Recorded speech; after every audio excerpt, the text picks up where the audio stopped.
Hi friends, welcome to புகுந்த வீடு channel. நான் உங்கள் நிவேதா. இன்றைக்கி ஒரு சூப்பரான டாபிக் பற்றி தான் பார்க்க போகிறோம். ஒரு சிஸ்டர் லாஸ்ட் வீடியோவில் கமெண்ட் போட்டிருந்தாங்க. ஹாய் சிஸ்டர், எனக்கு 55 days ஆகுது. எனக்கு ப்ரெக்னென்சி டெஸ்ட் கிட்டில் ஃபெயிண்ட் லைன் மாதிரி தான் வருது. என்ன பண்ணுறது சிஸ்டர், ப்ளீஸ் ரிப்ளை மீ அப்படின்னு போட்டிருக்காங்க.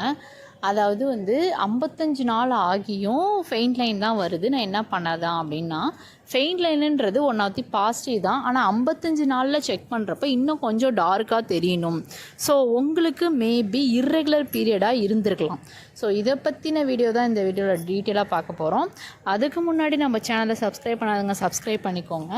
என் ஃபோன் நம்பர் நான் ஸ்க்ரீனில் தரேன். விருப்பம் இருந்தால் பர்சனலாக ஜாயின் பண்ணிக்கோங்க, இல்லைனா இக்னோர் பண்ணிக்கோங்க. வாங்க வீடியோக்குள்ளே போகலாம்.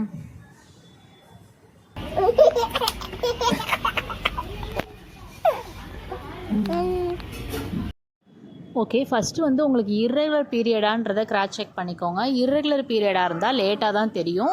ஃபார் எக்ஸாம்பிள், உங்களுக்கு ஓவுலேஷனே ஒரு 35 நாளில் தான் நடந்திருக்கும்.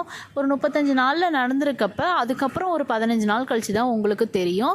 ஸோ 35 நாளுன்றப்போ உங்களுக்கு 60 நாளைக்கு மேலே செக் பண்ணால் தான் தெரியும். ஸோ உங்களுக்கு இர்ரெகுலர் பீரியடாக இருந்தால் 55 நாளில் ஃபெயிண்ட் லைன் தான். ஆக்சுவலாக இப்போ நார்மல் பீப்புளோட கணக்குப்படி 35 நாளில் செக் பண்ணால் ஃபெயிண்ட் லைன் வருதில்ல, 40 நாளில் செக் பண்ணால் கிளியராக டபுள் கோடு டார்க்காக தெரியுதா? அதே கான்செப்ட் தான் இப்போ உங்களுக்கு 55 நாளில் ஃபெயிண்ட் லைன் தெரிஞ்சால் 60 நாளில் டார்க்காக நல்லா தெரியும். சரி, இல்லை எனக்கு ரெகுலர் பீரியட் தான் ஆனாலும் இப்படி வருது அப்படின்னா, உங்களுக்கு டவுட் இருந்தால் நேராக போய் லேப்லேயோ இல்லை ஹாஸ்பிட்டல்லையோ பிளட் டெஸ்ட் பண்ணிக்கோங்க.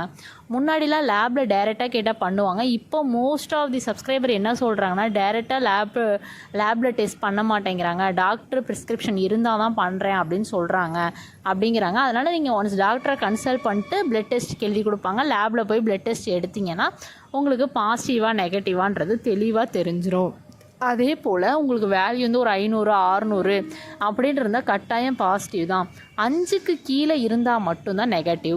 ஸோ இப்போ எனக்கு 20 இருக்குது 25 இருக்குன்னா வாய்ப்பு இருக்குது, வெயிட் பண்ணுங்கள், 1 week ஃபோலிக் டேப்லெட் எடுத்துகிட்டு வாங்க அப்படின்னு சொல்லுவாங்க டாக்டர். ஸோ இல்லைனா சில டாக்டர் அப்போவே ஸ்கேன் பண்ணி சாக்கு இருக்கா இல்லை பேபி தரிச்சதுக்கான தடயம் ஏதாவது இருக்கா அப்படின்னாவது பார்ப்பாங்க. ஸோ அவங்களுக்கு வாய்ப்புகள் இருக்குது அப்படின்னா உடனே ஃபோலிக் ஆசிட் டேப்லெட் கொடுத்து ஒரு வாரம் வெயிட் பண்ணி வாங்க அப்படின்னு சொல்லுவாங்க. 1 week கழித்து நம்ம வரப்போ செக் பண்ணுறப்போ உங்களுக்கு டார்க் லைனாகவும் தெரியும், வேல்யூவும் இன்க்ரீஸ் ஆகிடும். அதே போல் பேபியோட ஹார்ட் பீட்டும் வந்துடும். ஸோ நீங்கள் பயப்படணும்னு அவசியமே இல்லை.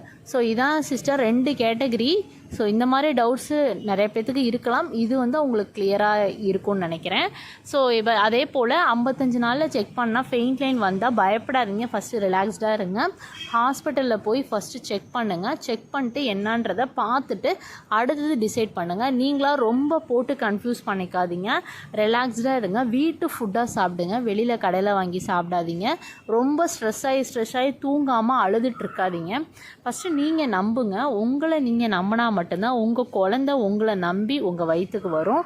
இதுதான் சிம்பிள் கான்செப்ட்டு. நம்ம சேனலில் பாசிட்டிவ் வைப்பை மட்டும்தான் ஸ்ப்ரெட் பண்ணுறோம். பாசிட்டிவாக திங்க் பண்ணால் பாசிட்டிவாக நடக்கும். நம்ம ஆள் மனசுக்குன்னு ஒரு சக்தி இருக்குது. நம்ம என்ன நினைக்கிறோமோ அதுதான் நிறைவேற்றி காட்டும். ஸோ நீங்கள் கண்டிப்பாக எனக்கு பேபி வேணும், இப்போ பேபி இந்த மாதம் கன்ஃபார்ம் ஆகிடும் அப்படின்னு நினச்சிங்கன்னா கன்ஃபார்ம் ஆகிடும். ஸோ நம்பிக்கையாக இருங்க. சிம்டம்ஸ் இருக்கான்னு பேரலாக செக் பண்ணிக்கோங்க. ப்ரெக்னன்சி சிம்டம்ஸ் ரொம்ப ரொம்ப முக்கியமான 2 சிம்டம்ஸ் என்னென்ன அப்படின்னு பார்த்தீங்கன்னா, உங்களுக்கு யூரின் அடிக்கடி வரும், பேக் பெயின் தாங்க முடியாமல் இருக்கும். இந்த 2 சிம்டம்ஸ் தான் ரொம்ப ரொம்ப இம்பார்ட்டண்டான சிம்டம்ஸு. ஸோ மற்ற சிம்டம்ஸ் அந்த செஸ்ட்டு இருக்கிறது, ஒரு மாதிரி அந்த நிப்பிள் பெயினாக இருக்கிறது, வாமிட்டிங் சென்சேஷன், வாமிட் வர்றது, ஸ்டொமக் பெயின், வெஜைனா பெயின், இது எல்லாமே ஆப்ஷனல் தான். ஆப்ஷனல் மீன்ஸ் ஒரு சில பேருக்கு பெயின் இருக்கும், ஒரு சில பேருக்கு பெயின் இருக்காது, ஒரு சில பேருக்கு சிம்டம்ஸ் இருக்கும், ஒரு சில பேருக்கு சிம்டம்ஸ் இருக்காது. ஆனால் காமனாக எல்லாருக்கும் காமனாக இருக்க 2 சிம்டம்ஸ் என்னன்னு பார்த்தீங்கன்னா உங்களுக்கு பேக் பெயினும் யூரின் அடிக்கடி வர சிம்டம்ஸும் தான். ஸோ 2 இருந்தாலே நீங்களே கன்ஃபார்ம் பண்ணிக்கலாம். ஓகே, இந்த வீடியோ பார்த்துட்டு இருக்கவங்க எல்லாருக்குமே பேபி இந்த மாதமே கன்ஃபார்ம் ஆகணும்னு சொல்லி நான் சாமிகிட்ட வேண்டிக்கிறேன். Bye friends.